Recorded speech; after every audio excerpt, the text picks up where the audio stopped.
The Jason McElwain story, when it first happened, we came into school the next day and the first thing that we said to each other was, Josh Titus. Coach gathered us around before practice and was like, what do you guys think about Josh actually getting in the game? To have his manager get in the game? Everyone was like, oh, that's a great idea. So we were excited about the possibility of putting him in. We had talked about the idea of getting Patrick in the last game of the year. You know, you always wonder, will he get a chance to play? Will he do the same thing Jason did?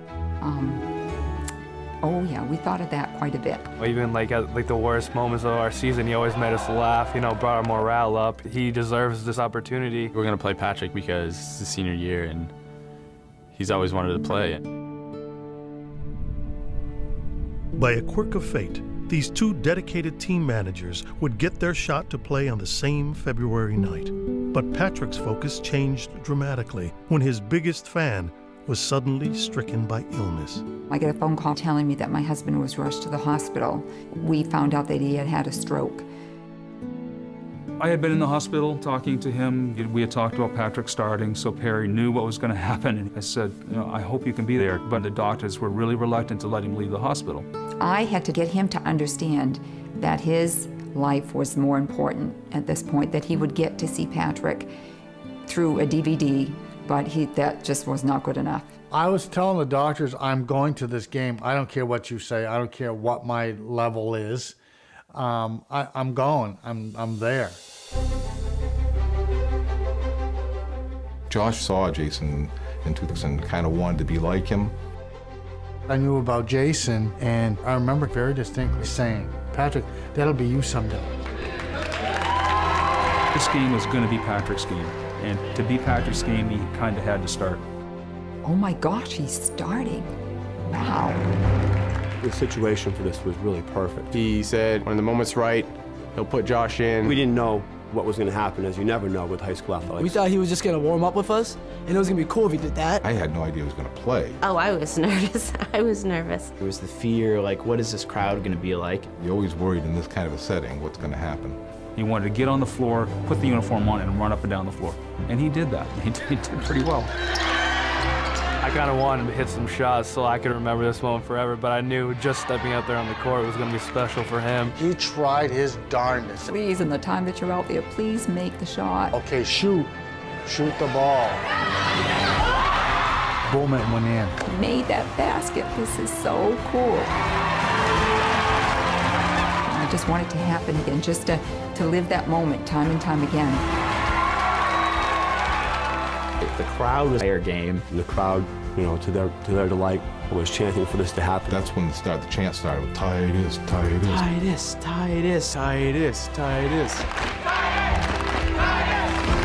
Over and over and over again. Pretty much the fans decided. They were trying to convince Mr. Adams to put me in. I don't think we really had any choice.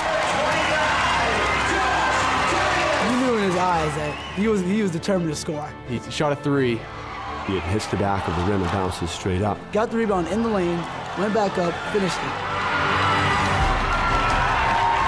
It was sick. Wow, at least we got something now. We don't have to worry about embarrassing himself. He got the shot. And then he just caught fire. He kept shooting and he kept making them. It was so overwhelming.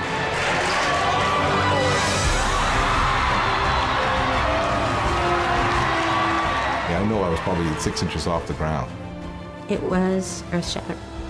We had a substantial lead, and I thought, you know, why not? Everybody in the crowd was like, Patty, Patty. So coach looked at him and was like, the crowd's chanting your name. You got to go step up again. Now it's like, oh my goodness, he's going in again. And the rest is history. I knew they were going to try to get him to shoot.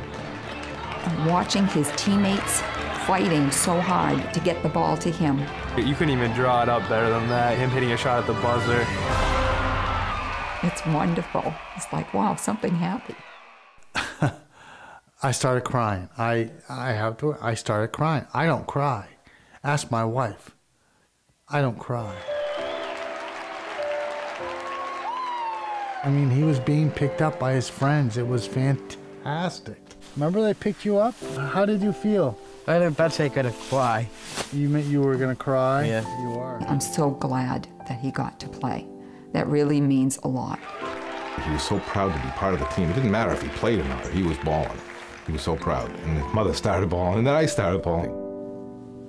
It was a memory I would never forget. He was very emotional. I was so pleased for him. I can't do this.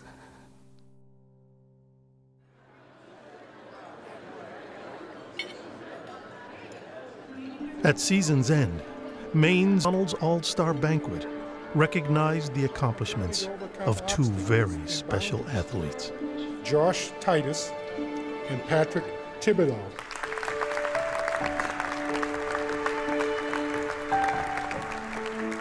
And on hand to present their Spirit of the Game Award, a surprise guest of honor. Jason McElwain. I knew something like this will happen again. Somebody else had to do it. Somebody else got the same moment. Patrick and Josh, they deserved everything they got. Next day at the All-Star Game, Josh and Patrick were opposing team managers, joined for the occasion by perhaps the most famous varsity team manager of them all.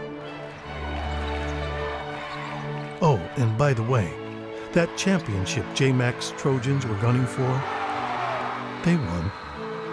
All they needed was a little inspiration.